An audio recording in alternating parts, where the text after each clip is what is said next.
Bonjour à tous. Avant de dire quoi que ce soit, inclinons la tête pour inviter la présence de Dieu parmi nous.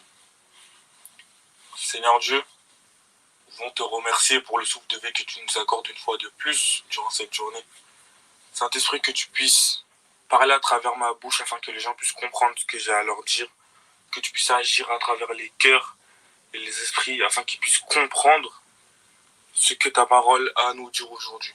Sois avec nous, ton Fils Jésus. Amen. Donc aujourd'hui, il a été mis à cœur de vous parler des bénédictions de Dieu. C'est-à-dire comment faire pour bénéficier des bénédictions de Dieu. Autrement dit, la problématique, c'est quand on prie et que les situations sont bloquées, n'arrivent pas, qu'est-ce qui se passe et comment on peut faire pour que spirituellement les situations se débloquent. Parce que je pense que je ne suis pas le seul. Mais ça, c'est déjà arrivé au moins à une personne. Parce que si Dieu m'a donné l'envie de parler de ce sujet, c'est qu'au moins ça touche une personne. C'est possible qu'il y a des gens parmi nous ici qui prient pendant, je sais pas, plusieurs mois, plusieurs années pour avoir le permis. C'est bloqué, la situation, ils prient, les gens peuvent faire des mois de prière, la situation elle est bloquée. Il y a des gens, ils sont là, ils prient pour le mariage, il n'y a rien qui se passe, il y en a qui se battent pour trouver un CDI, qui prient des journées de jeûne tout le temps, mais la situation est bloquée. Il y en a qui prient pour avoir un logement, c'est bloqué. Et bien justement, là, le sujet d'aujourd'hui, c'est quelles sont les stratégies qui vont nous permettre d'être débloqués aujourd'hui. Déjà, il faut savoir que à chaque fois qu'on prie, dans le monde spirituel, il y a un combat. Parce que Satan, c'est la première personne qui veut nous voir échouer dans la vie. Donc ça veut dire, dès qu'on va demander à Dieu quelque chose de bien, qu'on va demander, Seigneur Dieu, j'aimerais que ceci arrive dans ma vie, Satan sera le premier à faire obstacle à cette chose, ce qui fait que spirituellement parlant, il y a un combat. Mais avant chaque combat, il y a une préparation individuelle que nous devons faire. Parce que les soldats, avant d'aller se battre, ils ont une préparation. Ils doivent se munir de leurs armes, ils doivent nettoyer leurs armes, faire en sorte que tout fonctionne. Il y a le commandant qui leur dit, voilà, vous serez à gauche dans tel endroit, etc. Enfin, il y a des...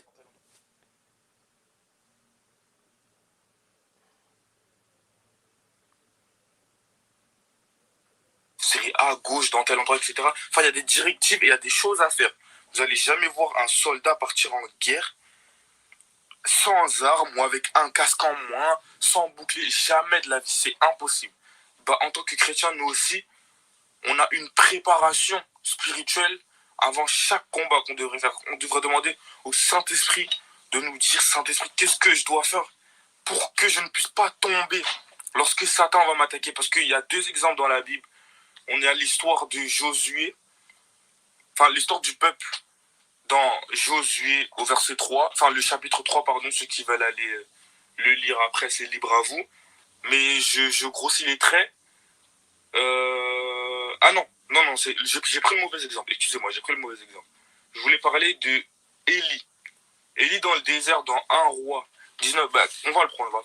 1 roi 19, le verset 1 jusqu'au verset 8. 1 roi 19, le verset 1 jusqu'au verset 8.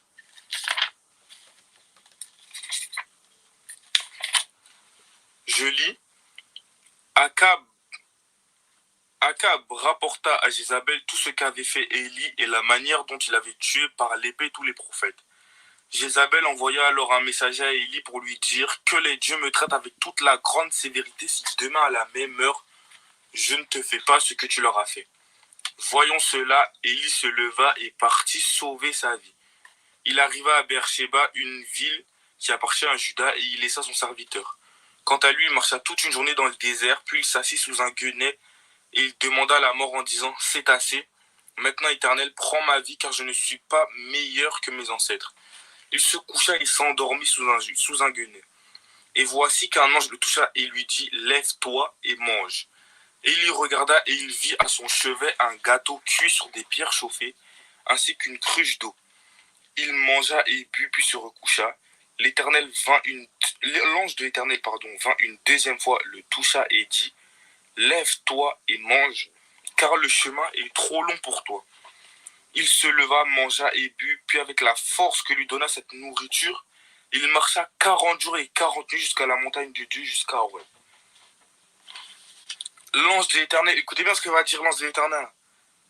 Il va lui dire, je prends au verset 7, l'ange de l'Éternel vint une deuxième fois et lui dit, lève-toi et mange, car le chemin est trop long pour toi. Autrement dit, là, le combat d'Élie, concrètement, là, le combat d'Élie, c'était la marche dans le désert. Sans la nourriture que l'ange était venu donner à Élie, Élie n'aurait jamais survécu dans le désert. Et c'est en mangeant cette nourriture qui lui a permis de faire 40 jours, 40 nuits dans le désert. Voilà pourquoi je vous ai dit, avant chaque combat, il y a une préparation. Une préparation, cette préparation va vous permettre de rester stable face à votre désert spirituel. C'était juste une sorte d'aparté.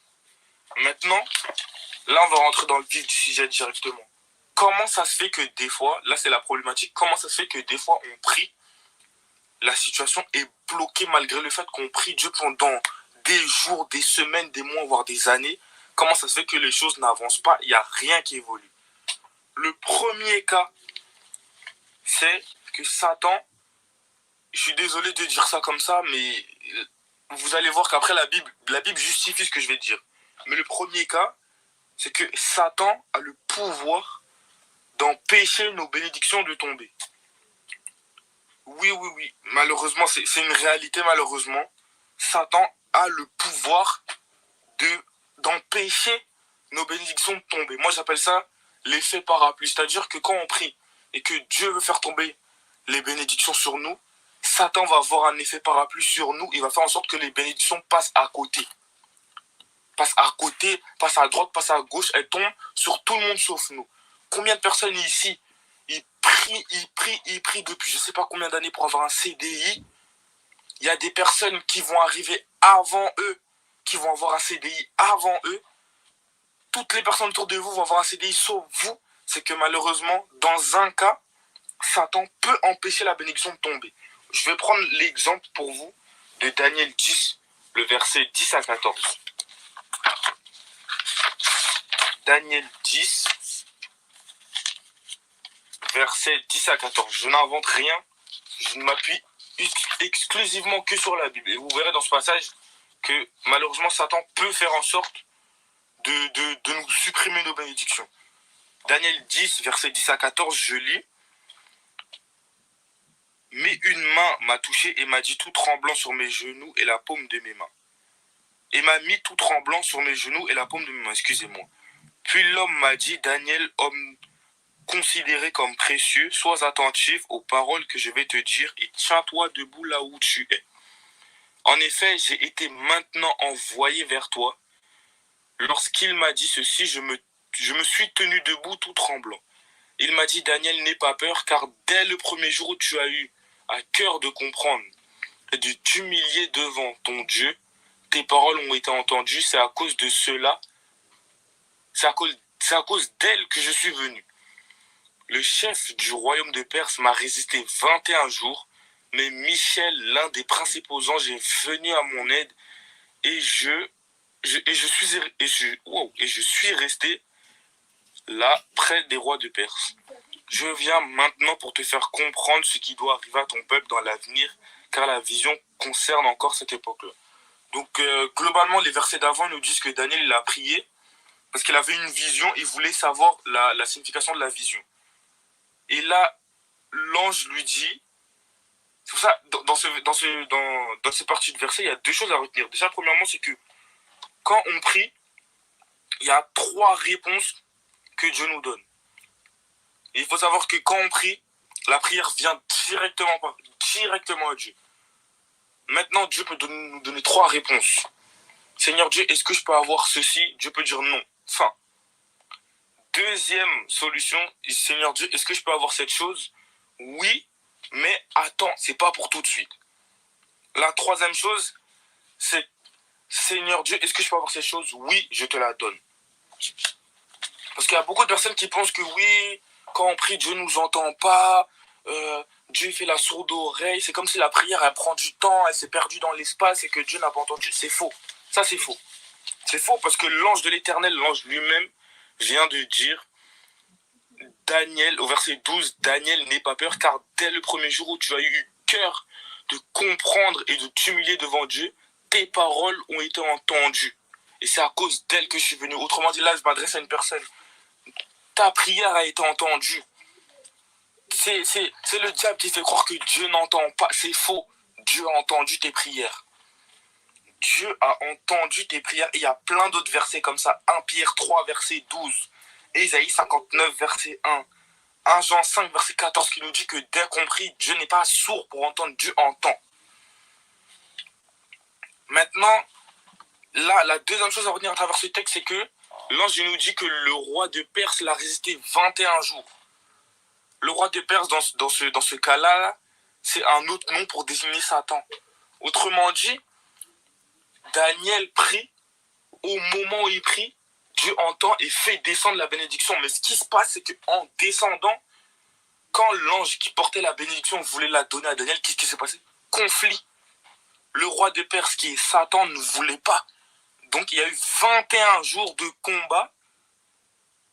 21 jours, ils se sont battus, où Satan dit non, l'ange ne va pas donner la révélation à Daniel. 21 jours comme ça.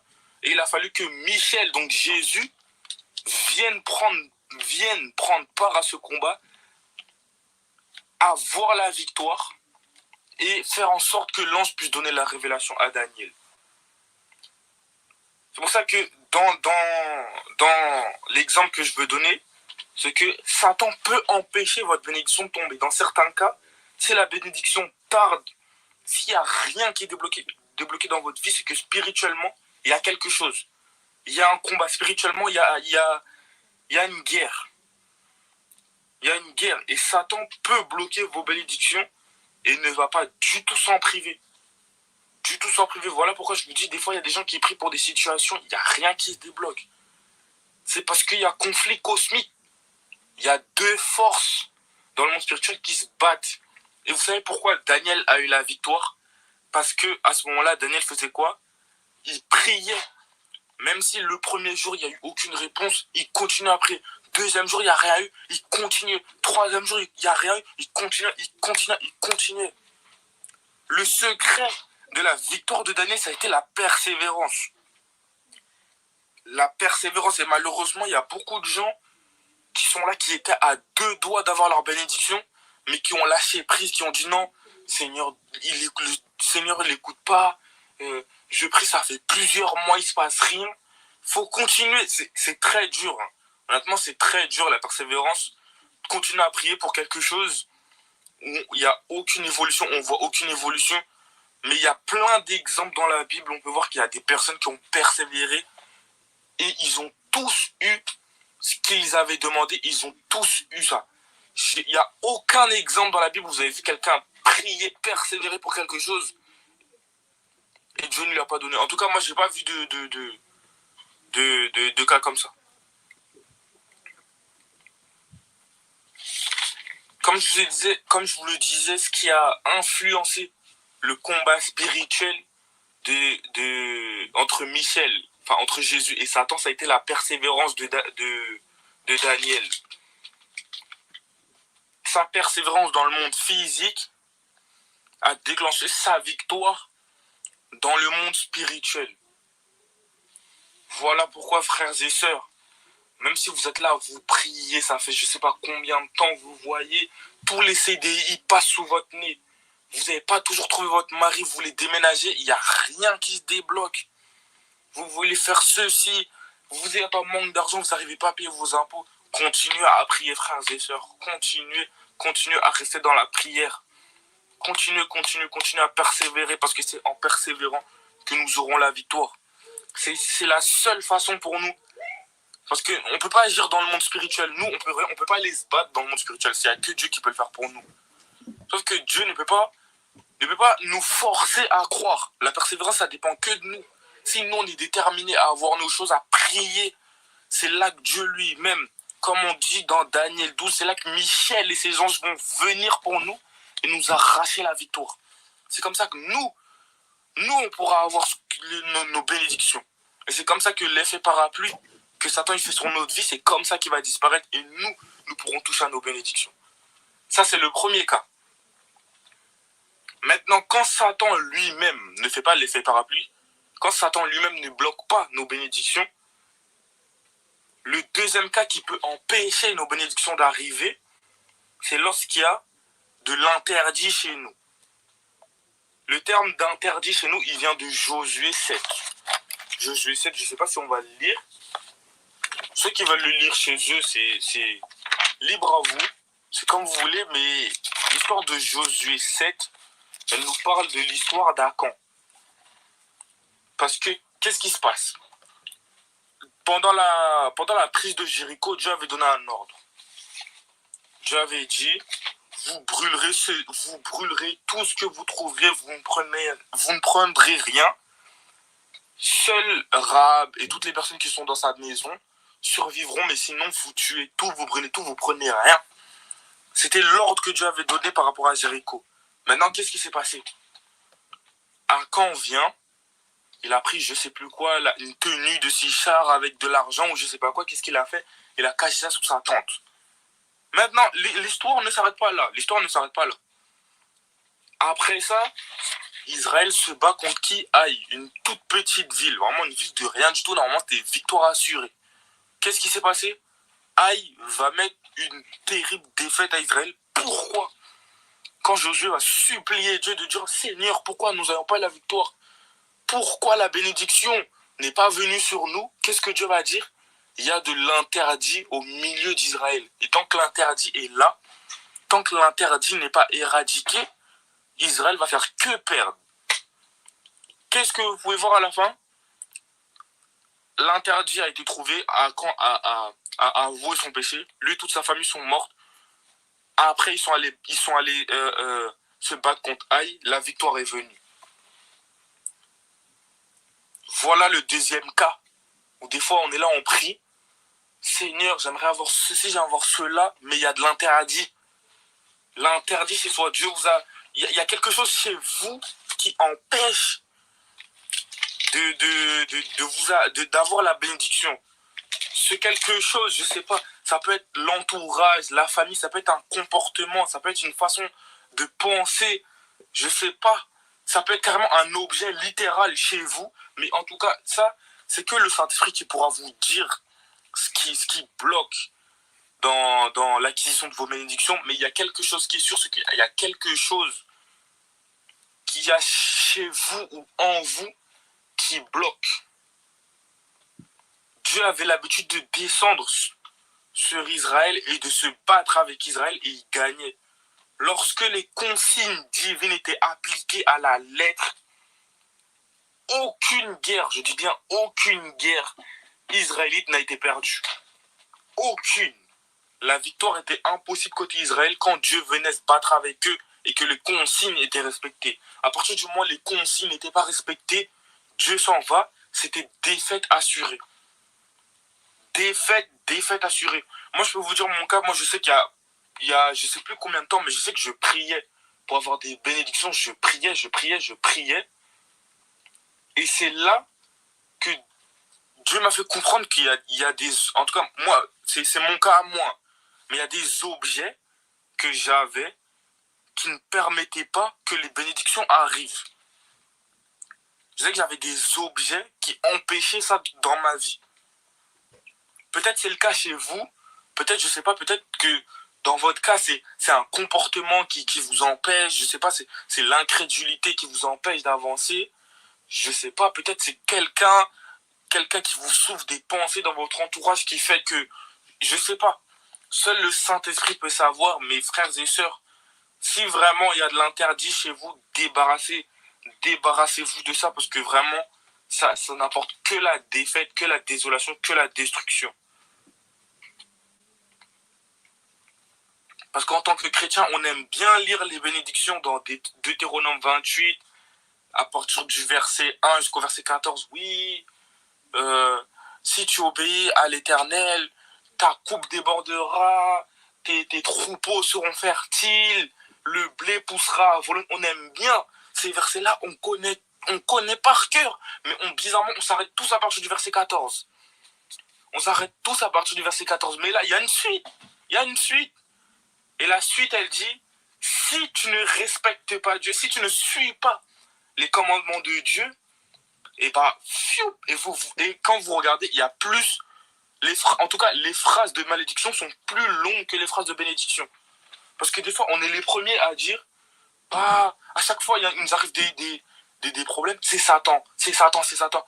Oui, des fois, c'est Satan, mais des fois aussi, on se met dans des situations nous-mêmes.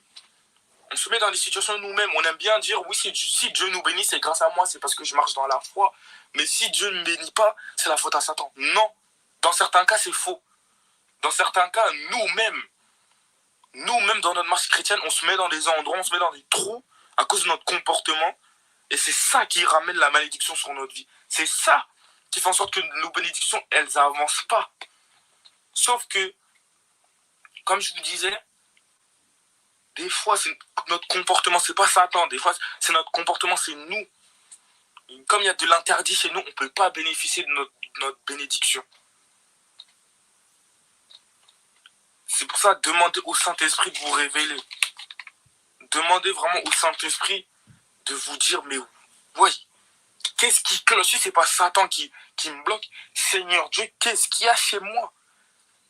Qu'est-ce qui fait en sorte que les bénédictions, que les amendes disparaissent? Qu'est-ce qui fait en sorte que les amendes sont toujours là? Que j'arrive pas à me marier? Qu'est-ce qui fait que dans ma vie, il y a quelque chose qui bloque? C'est ça qu'il faut demander à Dieu. Demandez à Dieu de vous aider à vous débarrasser de l'interdit, parce que chez les chrétiens, je ne sais pas comment l'expliquer, mais ça peut être un objet, ça peut être un tableau, ça peut être une statue, ça peut être quelqu'un dans votre famille. Je ne sais pas. Franchement, comme je l'ai dit, demandez à Dieu de vous révéler. De la même façon, il a fait à Josué, il a révélé l'interdit qu'il y avait dans le peuple d'Israël. Demandez au Saint-Esprit de venir et de vous donner la force de vous débarrasser. Et c'est comme ça, dans ce cas-là précisément, qu'après, vous pourrez avoir votre victoire. Le dernier cas, où des fois on peut prier, on n'a pas nos bénédictions, c'est que des fois, comment je peux vous dire ça? Des fois, le fait que la bénédiction ne vient pas, c'est une bénédiction pour nous. Comment je peux vous dire ça? Ce que je veux dire, c'est que des fois, on est là, on prie, Seigneur, je vais prendre un exemple comme ça, Seigneur, aide-moi à être riche. Sauf que maintenant, si le problème, c'est quoi? C'est que la personne qui prie ne sait pas gérer de l'argent. Seigneur Dieu, aide-moi à être riche, mais cette personne, vous lui donnez une petite somme, elle n'est pas capable de gérer l'argent. Maintenant, qu'est-ce qui va se passer? Imaginons que Dieu lui donne la richesse. Si cette personne, dans les petites sommes, elle n'est pas capable de gérer son argent, que Dieu lui donne 1000 euros, 10 000, 1 million, 1 milliard, qu'est-ce qui va se passer? Cette personne ne sera pas capable de gérer cet argent que Dieu va lui donner. C'est-à-dire, même si Dieu lui donne 1 milliard, allez, je vais être gentil, dans quelques années, la personne redevient dans le même état qu'elle était avant. Ce que je veux dire, c'est que des fois, on prie, Seigneur Dieu, j'ai envie d'avoir ça, j'ai envie d'avoir ceci, j'ai envie d'avoir cela, mais des fois, on n'est pas prêt à recevoir ces choses-là. On n'est pas prêt. Et c'est pour ça, des fois, pendant le temps où Dieu ne nous donne pas cette bénédiction, c'est généralement ce temps-là où il nous forme, où il nous apprend, où il nous aide à pouvoir gérer notre future bénédiction. Je ne sais pas si vous arrivez à comprendre un peu ce que je dis. Parce que, on va prendre l'exemple j'ai un trou. L'exemple des serviteurs qui devaient fructifier leurs pièces. Le maître, il a donné 4 pièces à celui qui était capable de faire fructifier 4 pièces. Il a donné 2 pièces à celui qui était capable de faire multiplier 2 pièces. Il n'a pas donné 2 pièces à celui qui pouvait en faire multiplier 4, par exemple. Vous voyez? Les bénédictions, elles viennent en fonction de votre capacité.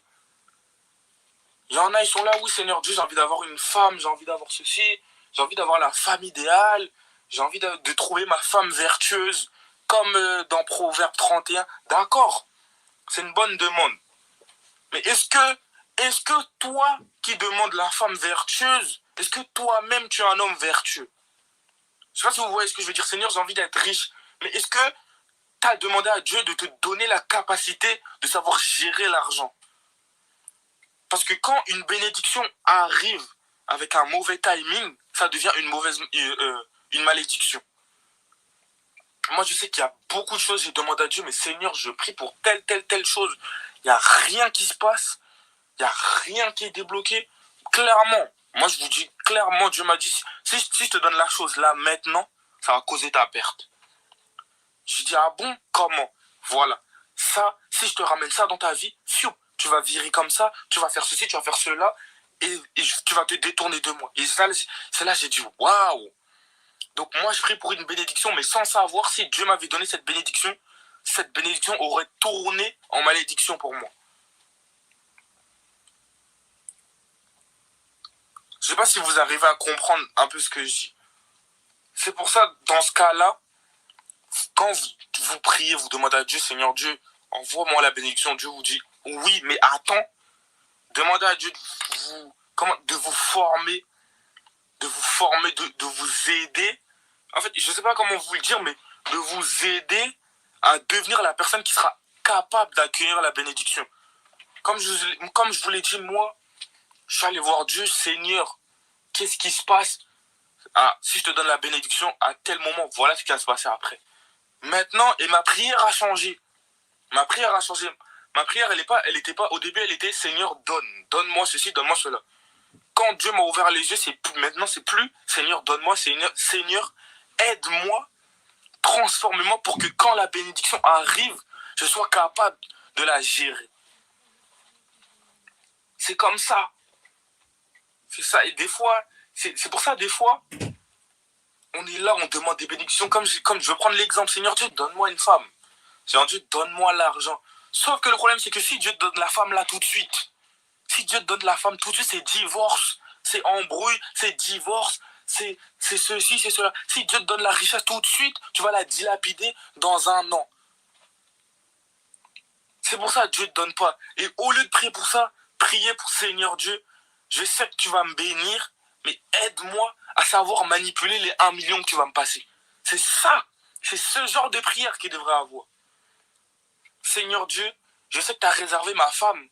Aide-moi à être en accord avec la future femme que tu vas me donner. Transforme-moi, change mes défauts pour que quand ma femme vertueuse va arriver, je sois en capacité d'habiter avec elle. Pour faire en sorte que ma femme soit une bénédiction pour moi. Et ça rejoint un peu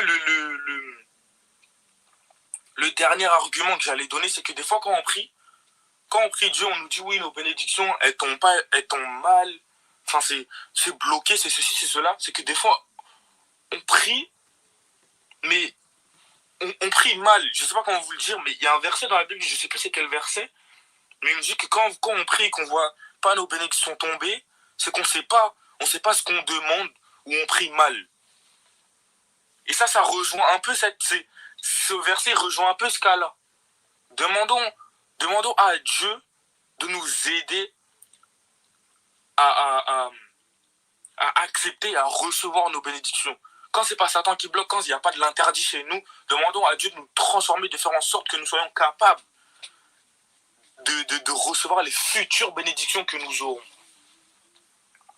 Le dernier cas que je voudrais souligner, si c'est pas Satan qui vous bloque, si c'est pas l'interdit qu'il y a chez vous qui vous bloque, si vous n'êtes pas prêt pour la bénédiction qui tombe sur vous, c'est que des fois, vous priez pour une bénédiction, Dieu vous a déjà répondu, Dieu vous a déjà donné, ça trouve des moyens, mais on ne voit pas.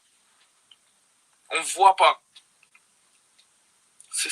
Malheureusement, c'est comme ça. Malheureusement, il y a plein de personnes, ça trouve, qui prient pour X sujet. Vous priez, ça fait 10 mois, mais au bout des 1 mois de prière, Dieu vous avait déjà dit comment faire pour avoir vos bénédictions. Parce que dans des cas précis, soit Dieu donne directement, soit Dieu vous donne un moyen pour accéder à votre bénédiction. Là, en tête, je n'ai pas de cas précis pour vous illustrer, mais je sais que dans certains cas, soit Dieu vous donne la bénédiction directe comme ça, Seigneur Dieu, donne-moi le travail. Fiou, le travail arrive. Soit dans ce cas-là, Dieu vous dit, je vais te donner le moyen pour que tu puisses avoir le travail. Et des fois, on prie, Seigneur Dieu, donne-moi le travail, donne-moi le travail. Sauf que Dieu nous a déjà donné le moyen. Dieu nous a déjà donné le moyen. Mais nous, on est là, on prie encore. Qu'est-ce que vous voulez que Dieu vous fasse? Dieu vous a déjà donné le moyen dans vos bénédictions. Maintenant, quand Dieu il entend, Seigneur Dieu, donne-moi le travail. Vous voulez qu'il fasse quoi? Honnêtement, si Dieu vous a déjà donné le travail, mais que vous continuez à prier pour un travail, ça sert à rien. Vous allez me dire, ça sert à rien. C'est comme ça, on va prendre l'image d'un enfant qui demande à son papa, papa, est-ce que je peux avoir du gâteau? Le papa, il dit oui, le gâteau est dans le frigo. L'enfant va revoir le papa, papa, est-ce que je peux avoir le gâteau? Mais le papa, à un bout d'un moment, il va s'énerver. Parce que le papa, qu'est-ce qu'il a dit? Il a dit, le gâteau est dans le frigo. Donc techniquement, ça sous-entend quoi? L'enfant, s'il a entendu ça, il va dans le frigo, il ouvre le frigo, il prend le gâteau, et voilà, il est gagnant dans l'histoire. Mais si il est là, il reste à demander, papa, donne-moi le gâteau. Papa, j'ai envie du gâteau, j'ai envie d'avoir le gâteau dans ma bouche. Vous voulez que le père fasse quoi? Le père fasse quoi? Moi, je sais qu'il y a une phrase que mon père disait quand j'étais plus petit. J'ai eu beaucoup de temps à comprendre, mais c'est en devenant plus grand que j'ai compris. C'est que mon père m'a toujours dit qu'il n'allait jamais m'aider pour des choses dont je suis en capacité de pouvoir faire. Autrement dit, si mon père sait que je suis capable de faire ceci, de faire cela, il a dit qu'il n'allait jamais m'aider. Moi, quand j'étais petit, on m'a dit cette phrase. Ouh, ça m'a traumatisé. Je dis, mais attends, moi j'ai des parents, les parents ils sont plus grands que moi, ils sont censés m'aider. Si j'arrive pas à faire un truc, ils sont censés m'aider. C'est des années après. C'est là aujourd'hui, à mon grand âge, du haut de mes 18 ans, c'est là que j'ai compris que aider quelqu'un qui est en capacité de faire quelque chose, ça ne sert à rien. Ça ne sert à rien, c'est juste, c'est comment dire, c'est laisser la personne dans sa zone de confort. Et Dieu, c'est exactement la même chose. Dieu ne va jamais nous aider pour des choses dont on est en capacité de les faire. Jamais. Les miracles sont là quand l'être humain n'est plus capable de faire quelque chose. Quand j'étais petit, mon père m'aidait quand je ne savais pas faire du vélo. Aujourd'hui, je sais faire du vélo. Mon père ne va pas m'aider parce que je sais faire du vélo. Vous voyez ou pas? Dieu intervient là où l'humain n'est pas capable d'intervenir. Et c'est exactement des fois, j'ai pris cette image pour que vous puissiez comprendre, mais des fois, on est là, on dit Seigneur, moi aussi je veux le gâteau, je veux le gâteau. Dieu nous dit, prends tes 2 pieds, va chercher le gâteau qui est dans le frigo. Mais nous on est là, non, non, je veux que tu mettes le gâteau dans ma main. Ça, Dieu nous donne les moyens. Dieu nous donne les moyens des fois, mais soit on ne voit pas parce qu'on ne veut pas voir, ou on ne voit pas parce qu'on ne peut pas voir. Mais quoi qu'il arrive, on ne voit pas. Quand les 12 espions sont allés espionner Jéricho, ils sont venus, ah, le pays il est fertile, jusqu'à une grappe de raisin, on devait la porter à 2. Qu'est-ce qui s'est passé? Dieu leur a dit quoi? Allez-y, le pays, je vous l'ai donné entre vos mains. Qu'est-ce qui s'est passé? Les autres ont dit quoi? Non, le pays il est trop dur, les habitants ils sont trop forts, ils sont géants, ils vont nous ratatiner, ça va jamais arriver. Et bah qu'est-ce qui s'est passé? Plus 40 ans dans le désert encore. Plus 40 ans dans le désert.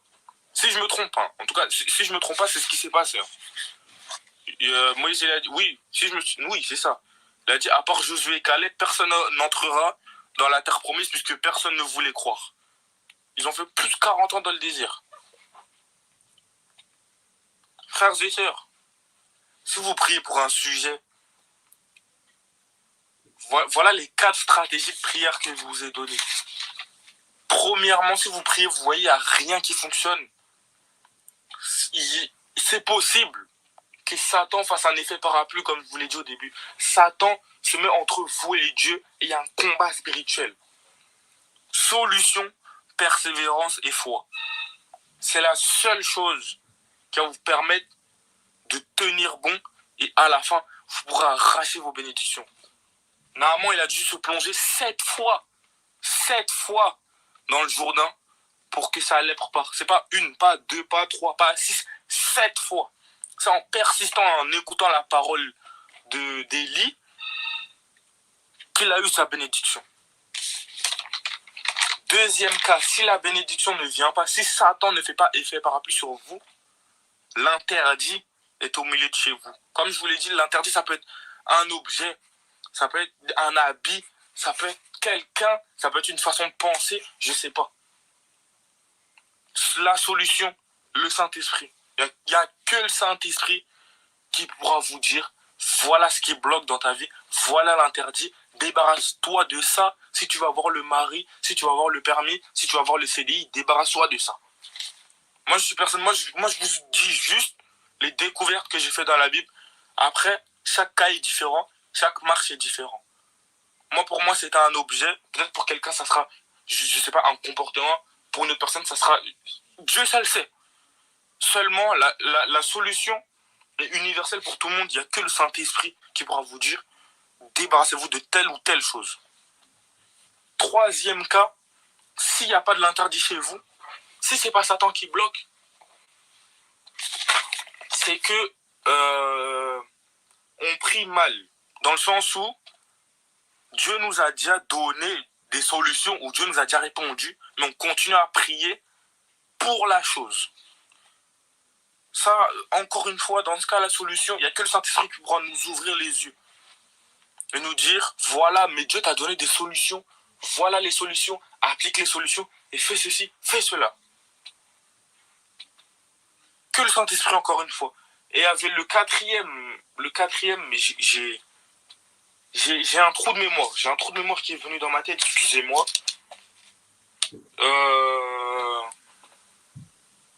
Oui, voilà, ça m'est revenu. Le quatrième, c'est que si la bénédiction ne tombe pas, c'est que vous n'êtes pas prêt pour recevoir la bénédiction. Autrement dit, la solution, demandez à Dieu de vous entraîner. Je mets entre guillemets entraîner parce que demandez à Dieu de faire en sorte de vous entraîner pour que vous soyez capable de recevoir la bénédiction. Voilà, c'est dans ce contexte-là que je dis entraîner. J'espère que au moins ces outils ont aidé des personnes et que maintenant, en ayant connaissance de ces choses, vous pourrez vous battre dans la prière et recevoir vos bénédictions. Je le souhaite à tout le monde. Si vous réussissez à avoir vos bénédictions, n'hésitez pas à témoigner, parce que les témoignages, ça fait vraiment plaisir à entendre les témoignages. Et moi, honnêtement, j'aime beaucoup entendre des témoignages parce que ça me permet de voir que Dieu n'est pas mort. Dieu continue à faire des choses encore dans la vie des personnes. Et moi-même, dans mes prières, je peux dire, Seigneur Dieu, si tu as débloqué telle personne, tu seras capable de me débloquer. Et ça me permet de booster ma foi et ma persévérance. Donc si Dieu débloque des choses, si Dieu va débloquer des choses pour vous, n'hésitez pas à témoigner. Il n'y a pas de souci. Ça fera du bien à vous-même, ça fera du bien aux personnes qui vont écouter et ça va les propulser dans leur foi.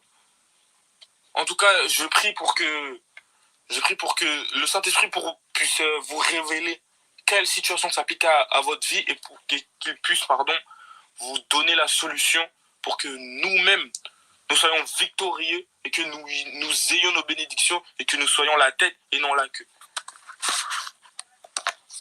Amen.